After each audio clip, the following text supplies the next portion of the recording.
YouTube శ్రోతలకు అభినందనలు తెలియపరుస్తూ భగవద్గీత ప్రవచనములు ధారావాహిక 43వ భాగానికి స్వాగతం, సుస్వాగతం. ఈరోజు 5వ అధ్యాయము, భగవద్గీత 5వ అధ్యాయము పేరు కర్మ సన్యాస యోగము. అర్జునుని యొక్క ప్రశ్నతో ఈ అధ్యాయం ప్రారంభమవుతుంది అన్నట్టు.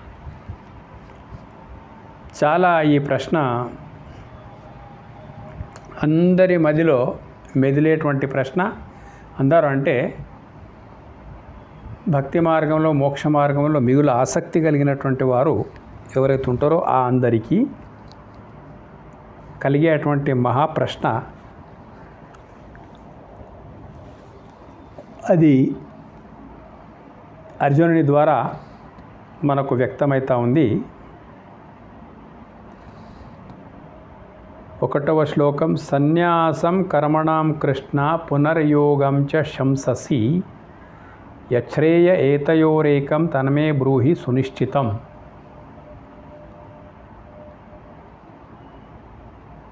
ఓ కృష్ణమూర్తి, అర్జునుడు అడుగుతున్నాడు ఈ ప్రశ్న. నీ ఒకప్పుడు కర్మల యొక్క త్యాగమును, మరి ఒకప్పుడు కర్మయోగమును ప్రశంసించుచున్నావు. కావున ఈ రెండిటిలో ఏది శ్రేష్టమైనదో బాగుగా నిశ్చయించి ఆ ఒక్కదాన్ని నాకు చెప్పుమంటున్నాడు అన్నట్టు. అంటే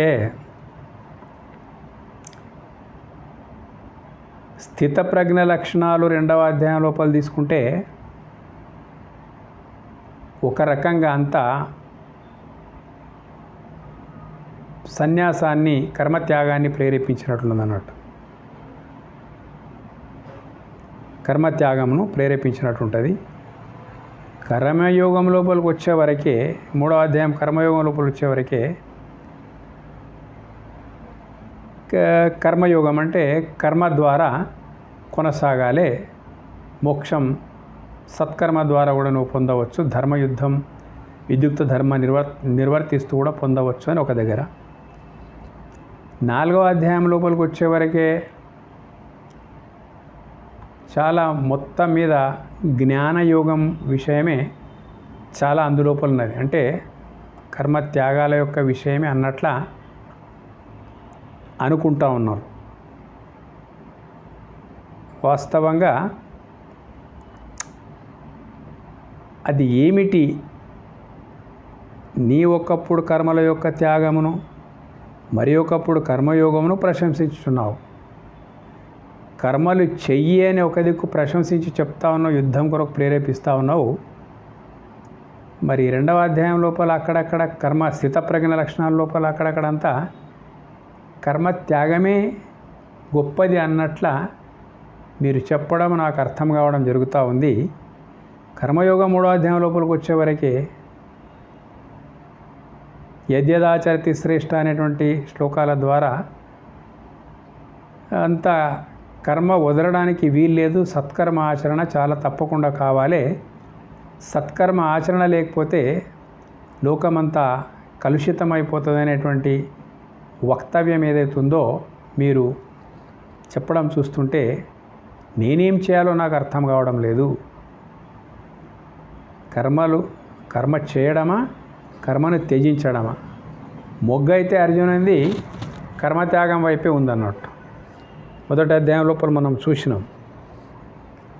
అయితే అందుకొరకే శ్రీకృష్ణుని యొక్క అభిమతాన్ని తన భావం వైపు మరల్చుకొని ఈతడి ద్వారా ధృవీకరణ పొందాలనేటువంటి తహతహ అనేది అర్జునుకు ఉన్నదన్నట్టు. మరి ఈ యుద్ధం నుంచి తప్పించుకునేందు కొరకు మార్గాలు వెతుకుతూ ఉన్నాడు. ఈ ప్రశ్న రూపకంగా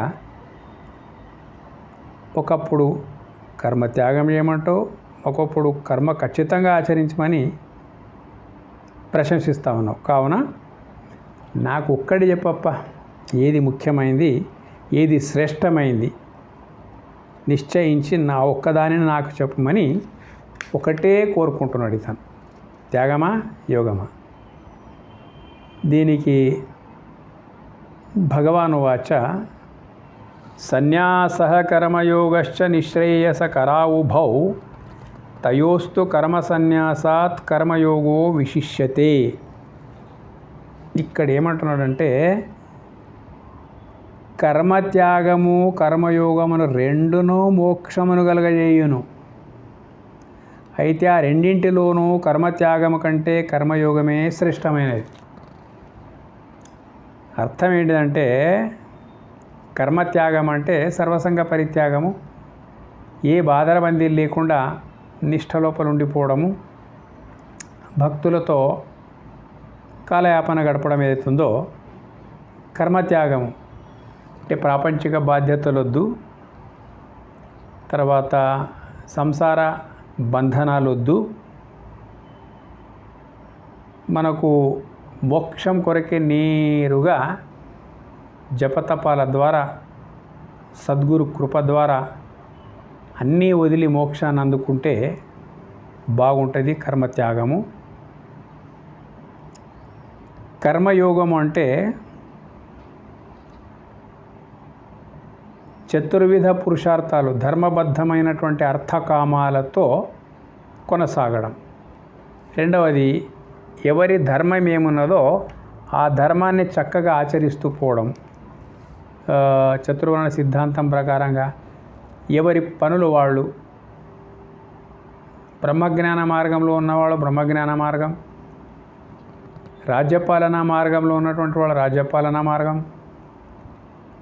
ఇక క్రయ విక్రయాలతో సహా వ్యవసాయ ఉత్పత్తులు, క్రయ విక్రయాలు, రకరకాల ఉత్పత్తులు చేయడము, ఉన్న స్థానం లోపల సరుకు ఏదైతే ఉందో అది లేని స్థానం లోపల తీసుకొని పోవడము, అక్కడ విక్రయించడము, అక్కడ ఏది దొరుకుతుందో అది ఇక్కడ దొరకదు అటువంటి ఇక్కడికి తీసుకురావడం, అక్కడ తీసుకుపోవడము, ఉత్పత్తి చేయడము, వ్యవసాయ ఉత్పత్తులు, పారిశ్రామిక ఉత్పత్తులు అన్నీ వస్తాయన్నమాట. మొత్తం మీద ఇట్లా బ్రహ్మజ్ఞాన మార్గం లోపల ఉండేటువంటి వాళ్ళు, రాజ్యకార్యాది ధర్మబద్ధమైన రాజ్యపాలన చేసేటువంటి వాళ్ళు.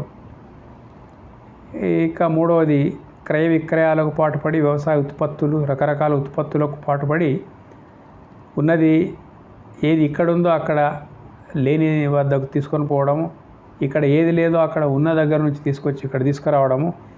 ఈ రకంగా లాభాపేక్ష నుంచి సక్రమమైనటువంటి మార్గం లోపల వ్యాపారం చేయడం ఏదైతుందో ఇది ఈ రకంగా. తర్వాత సేవా శుశ్రూషల లోపల ఉండడం. ఇట్లా ఎవరి ధర్మాన్ని ఏది వాళ్ళకు ముంగడుకు వచ్చిందో ఆ ధర్మాన్ని నిర్వర్తించుకుంటూ పోవడం ఏదైతే ఉన్నదో అది కర్మ మార్గం. కర్మయోగం అంటే కర్మ ద్వారా కర్మకు జ్ఞానం జోడించి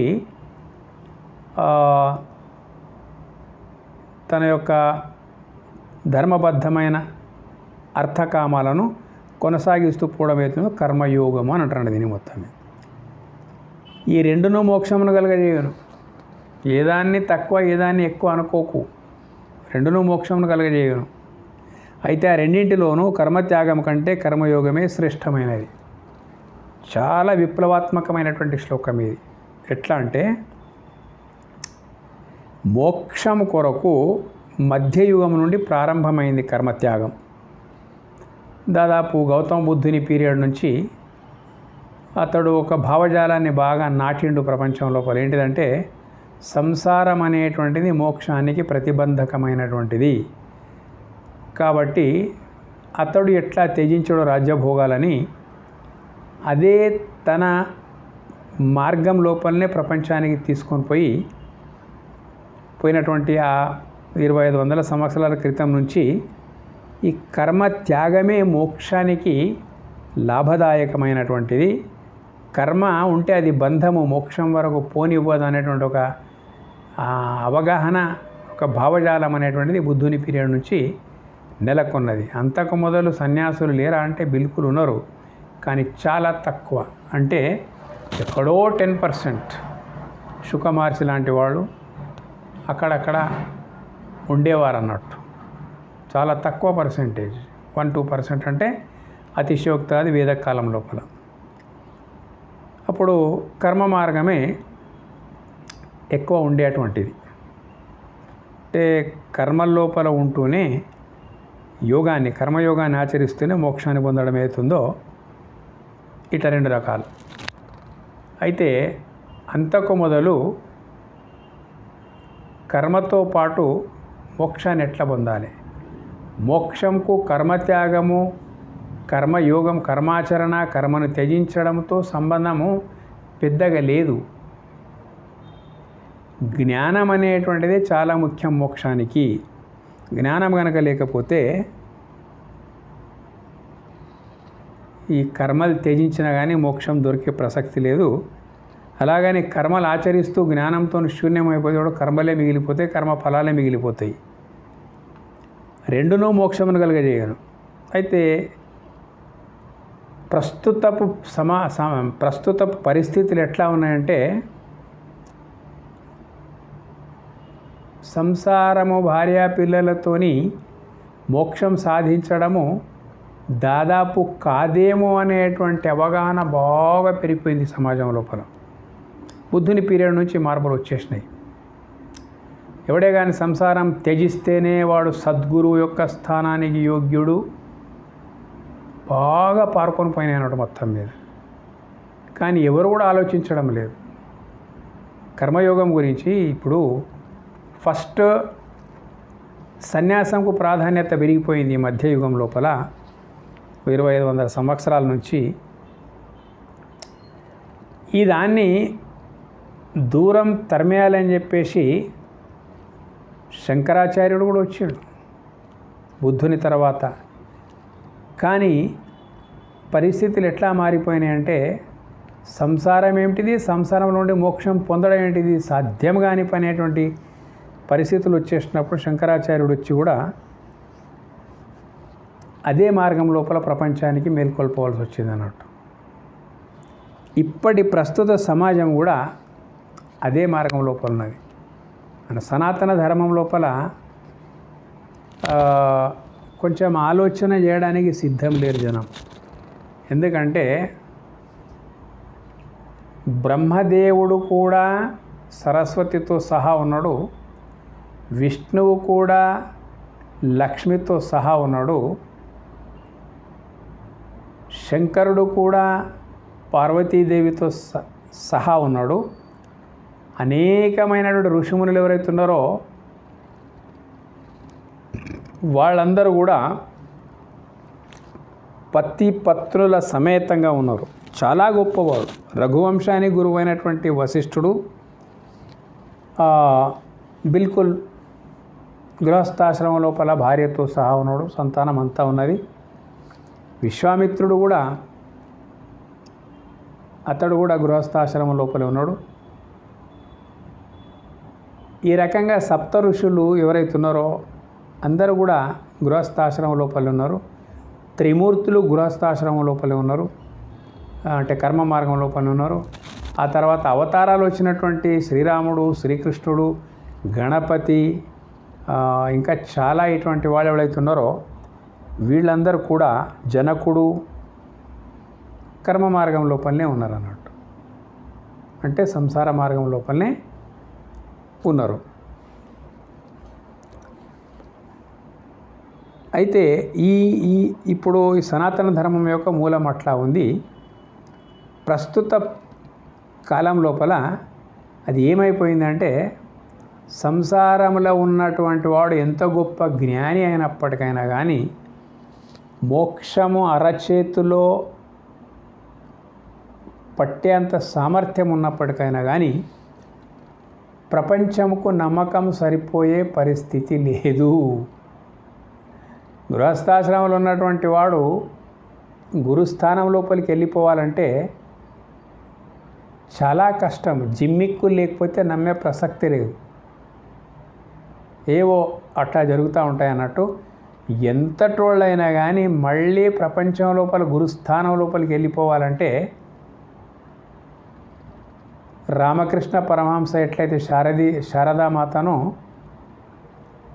తన ఒక భార్యగా కాకుండా ఒక దేవిగా స్వీకరించిండో ఆ రకంగా ఈ రకంగా చూస్తూ ఉంటే పెద్ద పెద్ద పీఠాధిపతులు సహితం పూర్వం గృహస్థాశ్రమం లోపల ఉన్నప్పటికైనా కానీ ఇప్పుడు గృహస్థం లోపల ఉంటే అంత నమ్మకం జనానికి కుదరదన్నట్టు.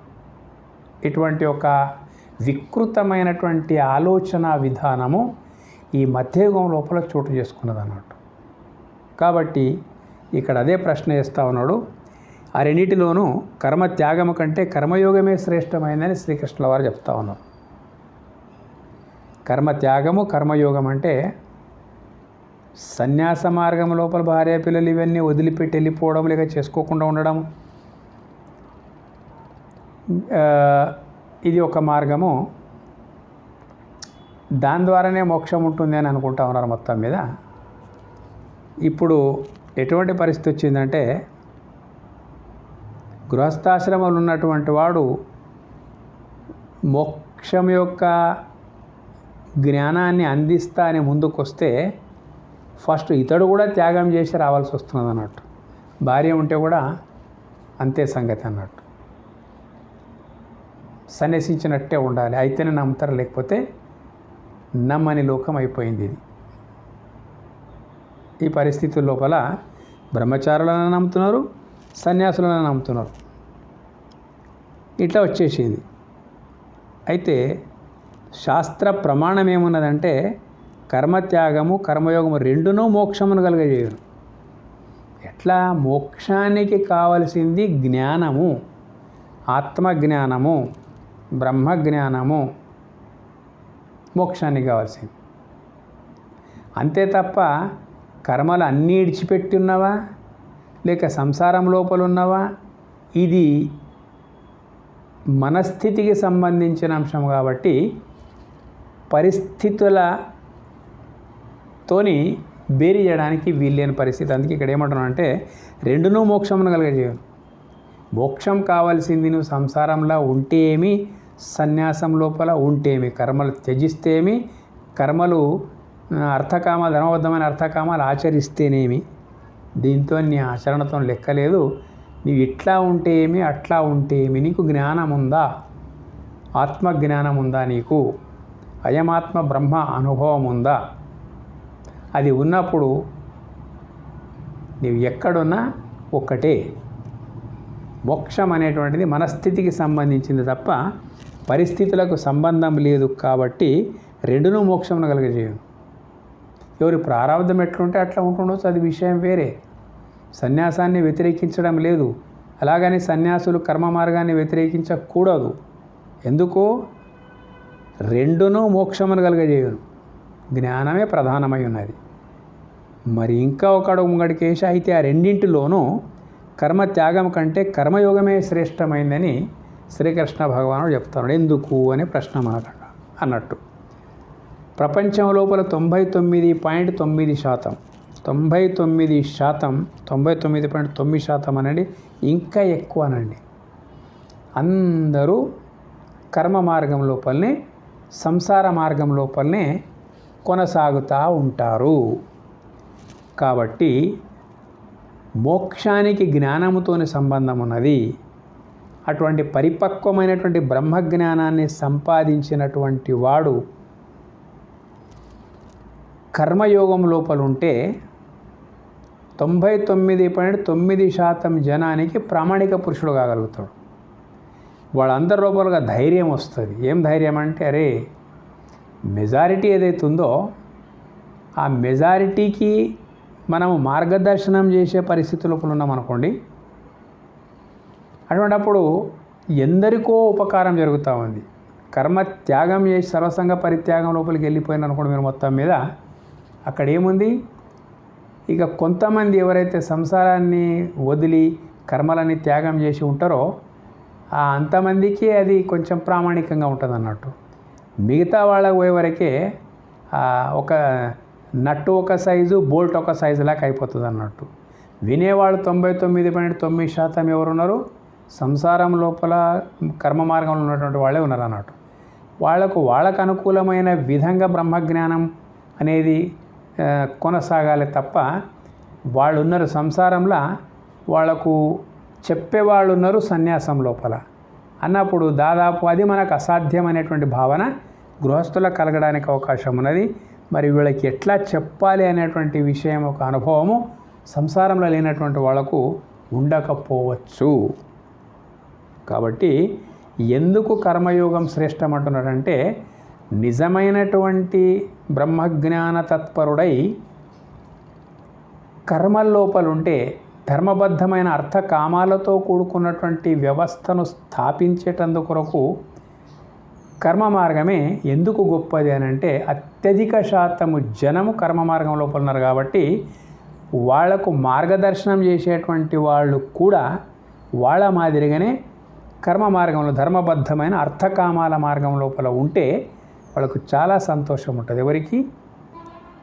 ఆ ప్రపంచం లోపల ఉండేటువంటి జనానికి. కాబట్టి ఇక్కడ ఏమంటున్నాడు, కర్మయోగం శ్రేష్టమైంది, అది కనిష్టమైందని కాదు, అత్యధిక శాతం జనానికి లాభమయ్యేటువంటిది ఏదైతున్నదో బహుజన హితాయ బహుజన సుఖాయ అనే నినాదం ఉన్నదన్నట్టు.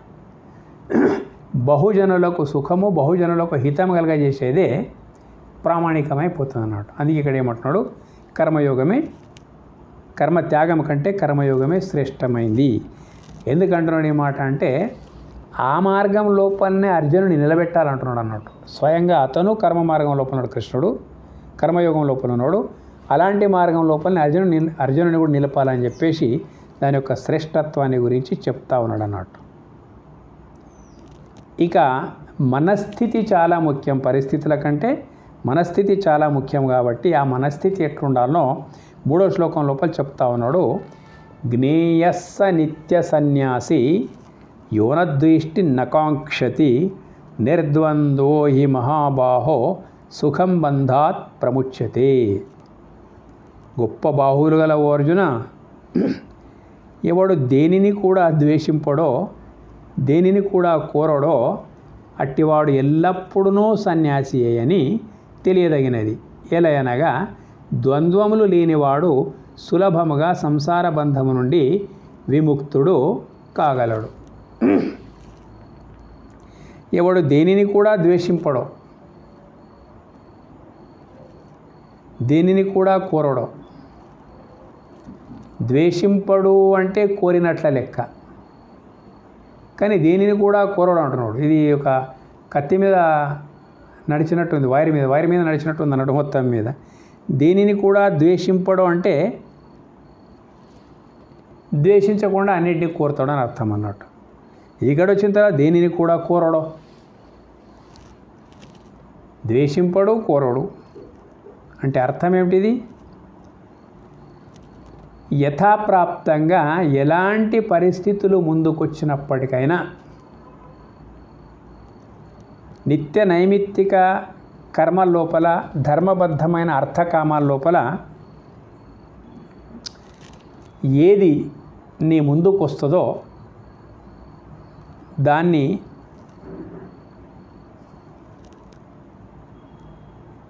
యథాప్రాప్తంగా వచ్చినటువంటి దాన్ని తిరస్కరించాడు, తర్వాత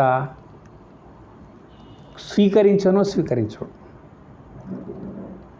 వద్దు అన్నాడు, ఇది అయ్యేంత వరకు కాదు అన్నాడు, ఇది అయ్యేంత వరకు కాదు అన్నాడు, ఇది వద్దు అన్నాడు.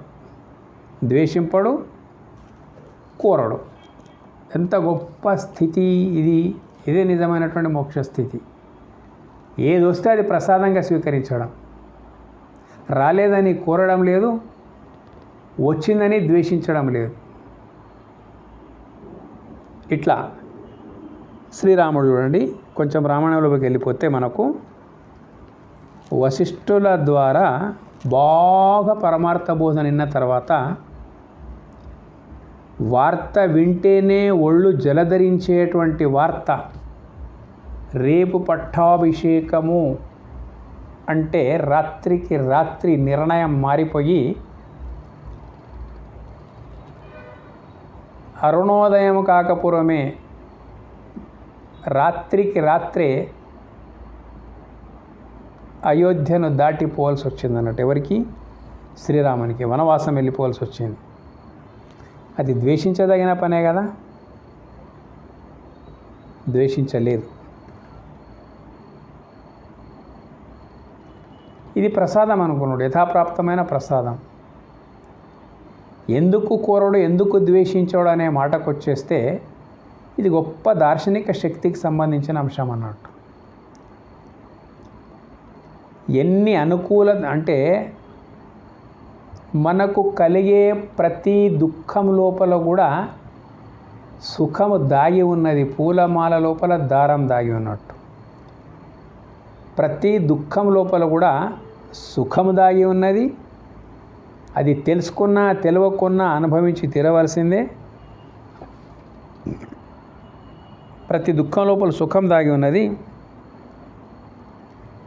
ప్రతి సుఖం లోపల దుఃఖం దాగి ఉన్నది. దుఃఖంలో సుఖము, దుఃఖంలో సుఖము, సుఖంలో దుఃఖం, ఇట్లా ఒకదాంట్లో ఒకటి దాగి ఉన్నాయి. సామాన్యమైనటువంటి వ్యక్తికి అర్థమయ్యే పరిస్థితి లేదు. అర్థం కాకుండా అనుభవం లోపల మాత్రం వచ్చి తీరుతాయి అన్నట్టు. ఎంతో ప్రపంచానికి ఎంతో సుఖంగా కనిపిస్తూ ఉంటే అందులోపల తెలియని దుఃఖం ఉంటుంది. అనుభవించేవానికి అది తెలుస్తుంది అన్నట్టు. సుఖంలో దుఃఖం దాగి ఉన్నది, దుఃఖంలో సుఖం దాగి ఉన్నది. ఇది జ్ఞాననేత్రంకు మాత్రమే అర్థమయ్యేటువంటి విషయం ఉన్నది. కాబట్టి సుఖాలను కోరతాడా, అందులో దుఃఖం దాగి ఉన్నది తెలుసు. దుఃఖాలను తిరస్కరిస్తాడా, అందులో సుఖం దాగి ఉన్నది తెలుసు.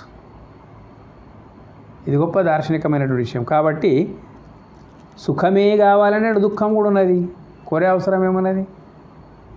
దుఃఖము వద్దనుకుంటే అందులో సుఖం కూడా దాగి ఉన్నది. కాబట్టి ద్వంద్వాతీతుడు, దేనిని కూడా ద్వేషింపడో, దేనిని కూడా కోరడో. చూడు, నాకు రాజ్యాధికారం కావాలని చెప్పేసి రాముడు కోరలేదు.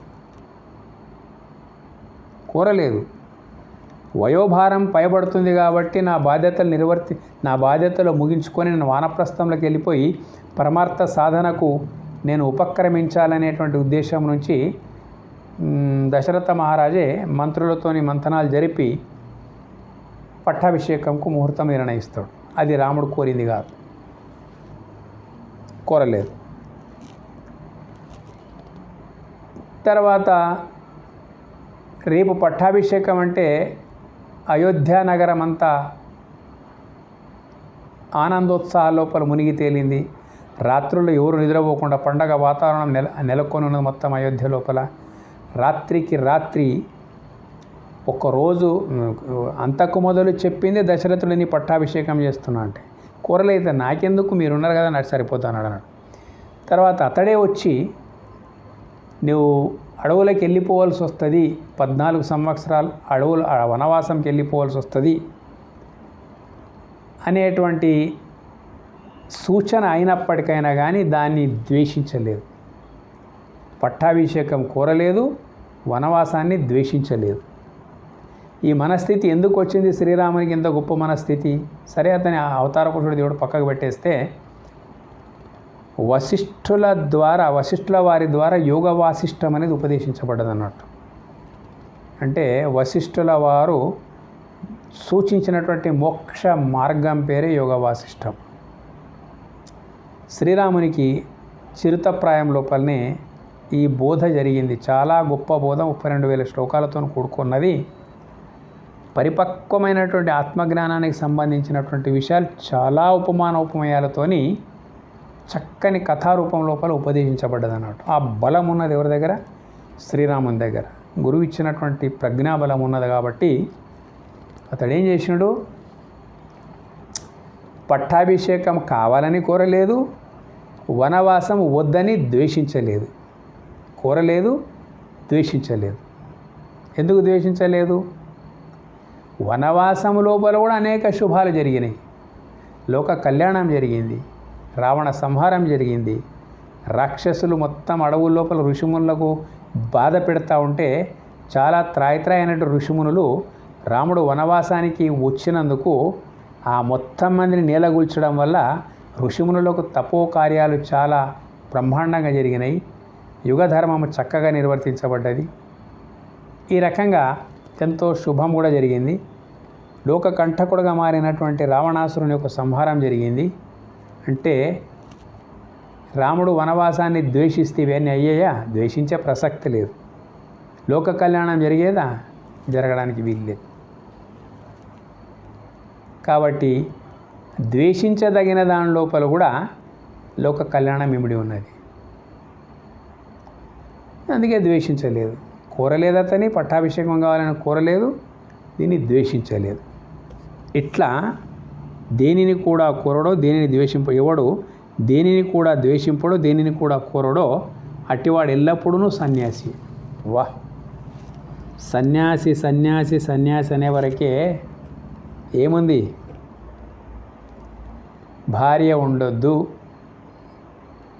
ఇక పిల్లల సమస్యనే లేదు, ఆస్తిపాస్తులు ఉండొద్దు, ధనకనక వస్తు వాహనాలు ఉండొద్దు. ఇప్పుడు ఈ రోజుల్లో అన్నీ ఉంటున్నాయి, కానీ ఒక భార్య లేకపోతే భార్య ఉన్న వాళ్ళకంటే 10 రెట్ల భోగభాగ్యాలు ఉంటున్నాయి. అది యుగధర్మం అది నడుస్తూ ఉంటుంది. కానీ జనరల్గా ప్రపంచం లోపల ఏముందంటే, ముఖ్యంగా ఎన్నన్నా భోగభాగ్యాలు ఉండని, ఏమైనా ఉండనివ్వండి, అండర్ గ్రౌండ్లో ఎలాంటి కార్యకలాపాలను ఉండనివ్వండి, పైకి మాత్రం ఇతడు సన్యాసి అంటే అర్థం భార్య చేసుకోలేదు, త్యాగి, పరిత్యాగి. ఇది ఈ మధ్యయుగం లోపల వచ్చిందన్నట్టు సన్యాసం. వేరే యుగాల లోపల ఇటువంటి పరిస్థితి లేదు. అంతా చాలా మొత్తం ఋషిమునులంతా గృహస్థులే అయి ఉన్నారు, అవతారాలు గృహస్థులే అయి ఉన్నారు, త్రిమూర్తులు గృహస్థులే అయి ఉన్నారు అన్నట్టు.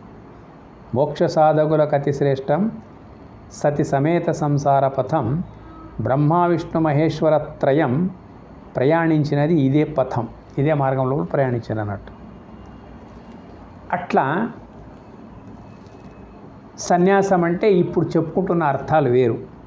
వాస్తవంగా సన్యాసం అంటే ఏంటంటే రాగద్వేషాలకు అతీతుడైపోవడము, ప్రారాబ్ధము కొద్దీ పరిస్థితుల కొద్దీ ఏది తన ముంగటికొస్తే దాన్ని ద్వేషించకుండా ఉండడము, లేదా ఇది అయ్యేంత వరకు కాదని, ఇది అయి తీరాలి నాకు అనేటువంటి కోరిక ఉండదు. ఇది ఎందుకు వచ్చింది, ద్వేషించదగింది వచ్చినా కానీ అందులోపల కూడా శుభమే చూసుకుంటాడు అన్నట్టు. ఏమో ఒక ప్రయోజనం ఉంటుంది అందులోపల, ఉంటుంది, తప్పకుండా ఉంటుంది అన్నట్టు. ఇట్లా ద్వంద్వాలు లేనివాడు, రాగద్వేషాలకు అతీతమైనటువంటి వాడు ఎల్లప్పుడూ సన్యాసి అంట.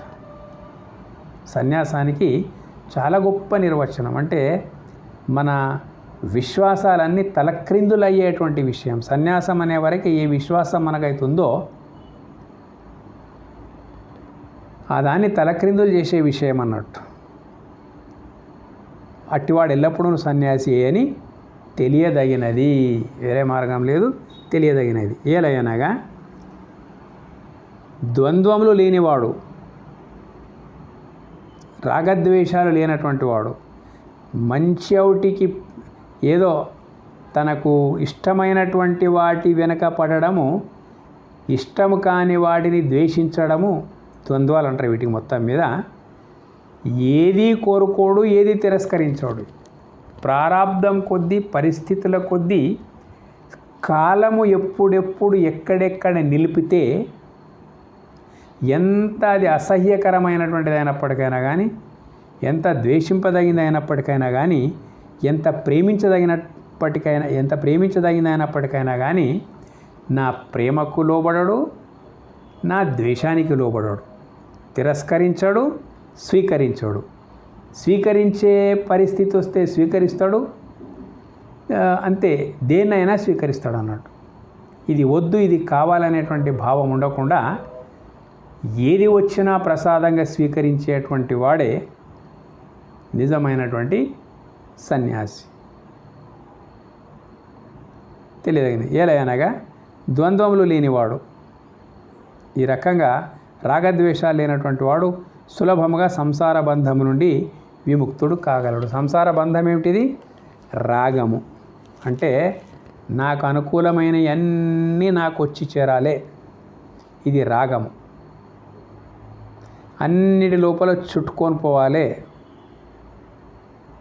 అన్నీ నేను అనుకున్నట్టే ఉండాలి, ఇది రాగం. ద్వేషం ఏంటిది? నాకు ప్రతికూలమైనటువంటి పరిస్థితులే రావద్దంటే రామునికి వచ్చింది కదా,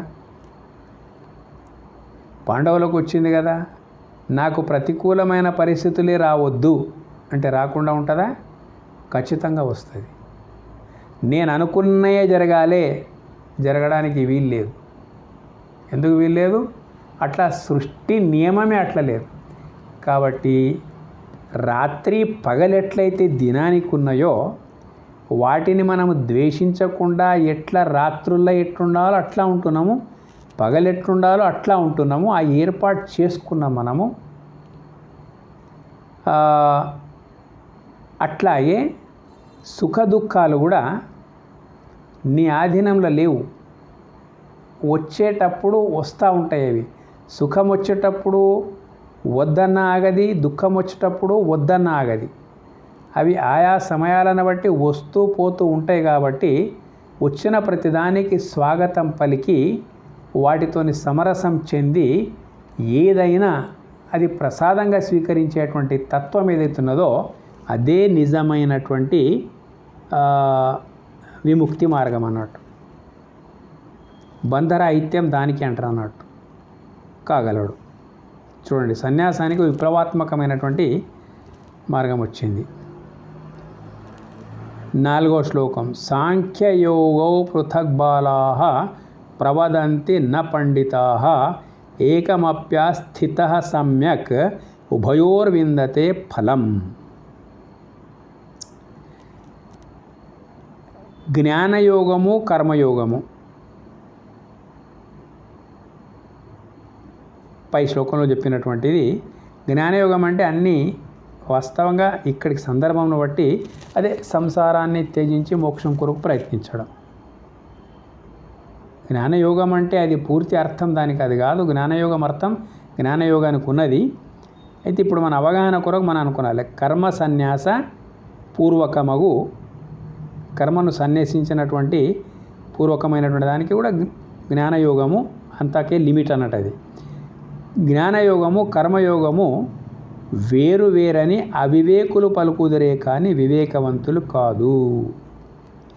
ఆ రెండిటిలో ఏ ఒక్కదాన్ని నేను బాగా అనుష్ఠించినచో రెంటి యొక్క ఫలమును మనుషుడు పొందుచున్నాడు. ఇది విప్లవాత్మకమైన రూలింగ్ అన్నట్టు, శాసనం ఇది.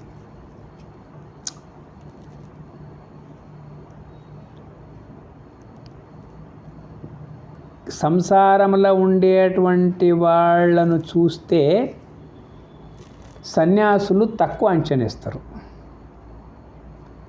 తర్వాత సంసారులు మాత్రం సన్యాసులను గొప్పగా భావిస్తారు. ఈ రెండు పొరపాట్లే. ఎందుకు పొరపాట్లు అంటే వాళ్ళు సంసారులను చిన్నగా చూడడం, వీళ్ళు సన్యాసులను పెద్దగా చూడడం. ఈ రెండు కూడా అబద్ధమే. ఎందుకు అబద్ధం అంటే ఇక్కడ మోక్షం అనేటువంటిది కేవలము జ్ఞాన ప్రాతిపాదికన లభిస్తుంది అన్నట్టు. ఆ జ్ఞానము లేనోడు ఎంత గొప్ప సంసారంలో ఉంటే ఏమి, ఆ జ్ఞానము లేనోడు ఎంత గొప్ప సన్యాసం వేషధారి అయి ఉంటేనేమి, కావలసింది జ్ఞానం, ఆత్మజ్ఞానం, బ్రహ్మజ్ఞానం. అది లేనటువంటి వాడు ఎక్కడుంటే అంతే. అయితే వేరువేరని అనుకుంటారు అన్నట్టు. ఎట్లా వేరు అనుకుంటారంటే సంసార బంధంలో లోపల ఉన్నటువంటి మోక్షం ఎక్కడ దొరుకుతుంది అని వాళ్ళు అనుకుంటారు. వీళ్ళేమనుకుంటారు, సంసారం ఉన్నవాళ్ళు సంసారం అంతా వదిలిపెట్టాడు కాబట్టి మోక్షం కథనే అధికారి ఇతను అనుకుంటాడు అన్నట్టు. వీళ్ళు వేరేని అనుకుంటారు, వాళ్ళు వేరేని అనుకుంటారు. ప్రస్తుత సమాజం లోపలైతే అప్పర్ హ్యాండ్ సంసార త్యాగం చేసినటువంటి వాళ్ళదే ఉన్నది. కానీ శాస్త్రం దానికి మొత్తం ఓటేయేది. నువ్వు సంసారం ఉన్నదా, తొలగిపోయిందా, ఉన్నదా, వదిలిపెట్టుకున్నవా, వాస్తవంగా ఈ శాస్త్రానికి అవసరం లేదు. శాస్త్రానికి అవసరం ఉన్నది నీవు ఆత్మజ్ఞాన తత్పరుడవా, దృష్టిం జ్ఞానమయం కృత్వా, నీ దృష్టి గురు జ్ఞానమయమైందా, పశ్చేద్ బ్రహ్మమయం జగత్, ఈ జగత్తంతా బ్రహ్మమయంగా నీకు అనుభవం లోపలికి వస్తుందా, మోక్షానికి కావాల్సింది అది. నీవు సంసారంలో ఉంటే నీవు సన్యాసి అయిపోతే అక్కడ మాత్రం ఈ రెండిటి లోపల జ్ఞానం కంపల్సరీ కావాలి. సంసారి తక్కువగాడు, సన్యాసి ఎక్కువగాడు, సన్యాసి తక్కువగాడు, సంసారి ఎక్కువగాడు. జ్ఞానమే అందరికంటే గొప్పది.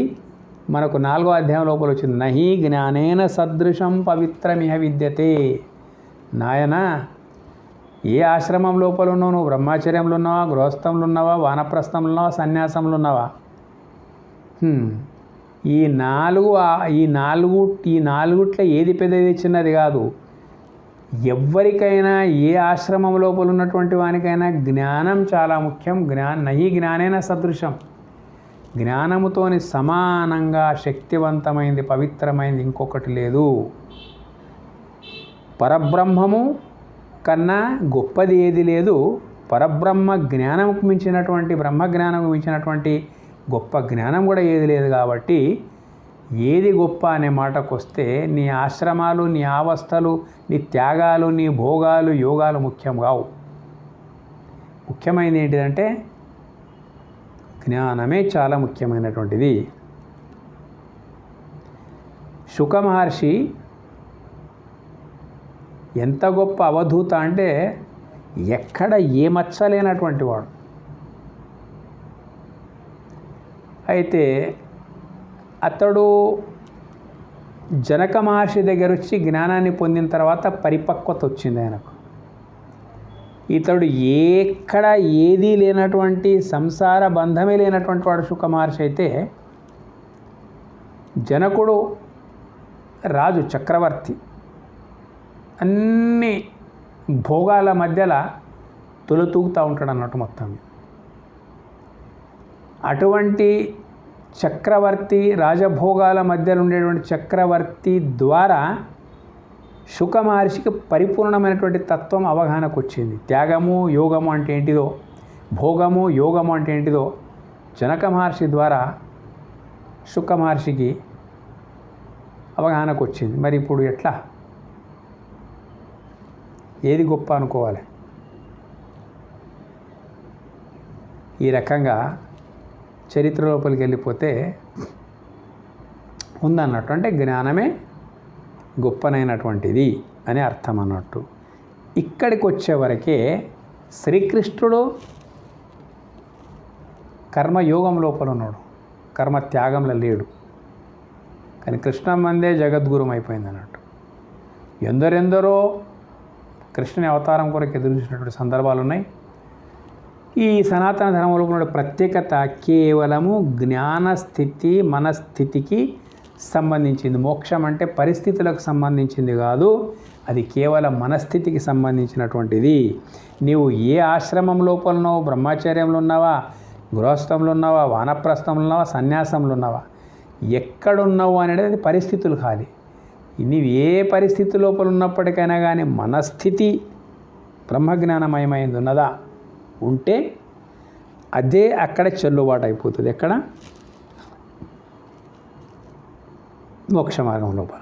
జ్ఞానయోగము వేరు వేరని అవివేకులు పలుకుదిరే. కానీ ఇట్లా కేవలము పరిస్థితులను బేరీ చేసుకొని మనము అన్నీ త్యాగం చేసి ఉంటేనే గురుస్థానం లోపలికి వెళ్ళిపోతాము అని వాళ్ళు అనుకోవడము. అరే, ఈ సంసార బంధం అంతా మనం మెడగబడ్డది కదా, మనకెప్పుడు మోక్షం దొరకాలి అని చెప్పేసి ఈ సంసారం లోపల ఉన్నవాళ్ళు అనుకోవడము.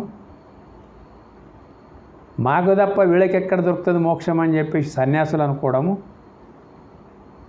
సన్యాసులకే మోక్షం అని చెప్పే సంసారాలు అనుకోవడము. సంసారులకు మోక్షమే లేదనుకొని సన్యాసులు అనుకోవడము. లేక జ్ఞానముతోనే మోక్షం ఉన్నది కాబట్టి మాకు సంసారం ఉంటే మా జ్ఞానం ఉన్నది కదా, మాకే దొరుకుతాను ఇవ్వడం అనుకోవడం. ఇవన్నీ పొల్లుమైన జొల్లు కబుర్లు. ఎందుకు? అవివేకులే పలుకుతారంట వేరువేరని. కర్మను పట్టుకొని పోవడము, కర్మను వదిలిపోవడము రెండు వేరువేరని అవివేకులే పలుకుతారంట. పోనీ కొందరు సన్యాసం తీసుకొని ఉంటారు, జ్ఞానం ఉంటే సరిపోయింది వాళ్ళకు, అట్లా ఉంటే అట్లనే ఉండనివ్వండి. కొందరు సంసారం లోపల ఉంటారు, ఉండనివ్వండి, జ్ఞానమే ప్రధానం ఉన్నది. కాబట్టి అవివేకులు పలుకుదిరే కానీ వివేకవంతులు కాదు. జ్ఞానం ఉన్నటువంటి వాళ్ళు అట్లా అన్నారు. రెండింటిలో ఈ ఒక్కదానిని బాగా అనుష్ఠించినచో రెంటి యొక్క ఫలమును మనుజుడు పొందుచున్నాడు. జ్ఞానమే కదా ముఖ్యమైన మోక్షాన్ని ఇచ్చేటువంటిది. నీవు ఎక్కడ కర్మత్యాగములు ఉంటేవి, కర్మయోగములు ఉంటేవి, జ్ఞానం ఉన్నప్పుడు ఫలం ఏంటిది? మోక్ష ఫలం. అది జ్ఞానం ద్వారానే సంభవించేటువంటిది ఉన్నది. కాబట్టి జ్ఞానం ఉన్నప్పుడు నువ్వు ఎక్కడుంటే ఏమడిది? దాన్ని ఏం లెక్కలేదు. రెండింటి యొక్క ఫలము మనుషుడు పొందుతున్నాడు. రెండింటి యొక్క ఫలం ఏమిటి తప్ప? జ్ఞానానందం. ఆ జ్ఞానానందం ద్వారానే మోక్షం వస్తుంది. కాబట్టి అక్కడైనా అదే వస్తుంది, ఇక్కడైనా అదే వస్తుంది. కానీ కావాల్సింది పక్క జ్ఞానం, బ్రహ్మజ్ఞానం కావాలి. ఇక్కడ పెద్ద విషయాలకు తెరదించేసిండు అన్నట్టు. ఈ 2500 సంవత్సరాల నుండి గృహస్థాశ్రమం అనేటువంటిది గురుస్థానం లోపల స్వీకరించడానికి సమాజం వెనక ముందు అయితా ఉంది. కాబట్టి జ్ఞానం ఉన్నటువంటి వాడు కూడా కృష్ణుని మాదిరిగా ఉందామనుకుంటే సమాజం అంగీకరించడానికి సిద్ధం లేకుండా పోయింది. అందుకొరకే ఎంత గొప్ప జ్ఞానులైనప్పటికైనా కానీ, భగవద్గీతను సాంగోపాంగంగా అధ్యయనం చేసిన వాళ్ళు అయినప్పటికైనా కానీ, అనుభవంలో బ్రహ్మజ్ఞానం ఉన్నప్పటికైనా కానీ, ప్రపంచానికి చెప్పాలంటే ప్రపంచము ఒక గుడ్డి నమ్మకం లోపలన్నది. ఈయన త్యాగిగాడు, ఈయన సన్యాసిగాడు, ఈయన సంసారంలో లిప్తమైనాడు, ఈ పిచ్చి పిచ్చి మాటలన్నీ వస్తూ ఉన్నాయి. దీనికి అవివేకమని ముద్ర వేస్తున్నది అన్నట్టు శాస్త్రం. జ్ఞానం ఉంటే చాలు, ఎక్కడనన్నా నీవు ఉండు, మోక్షం నీకు పక్కా అన్నది ఈ శ్లోకం యొక్క సారాంశంలో. బ్రహ్మచారిగా ఉండు, గృహస్థుడుగా ఉండు, వానప్రస్థుడు, సన్యాసుడు, ఎక్కడన్నా ఉండు, నీ ఉండే పరిస్థితులతో సంబంధమే లేదు. ఏది నచ్చితే అందులో ఉండిపో నువ్వు. కానీ జ్ఞానం లేకపోతే మాత్రం నీవెక్కడున్నా ప్రయోజనం లేదు అని ఈ శ్లోకం యొక్క సారాంశం అన్నట్టు.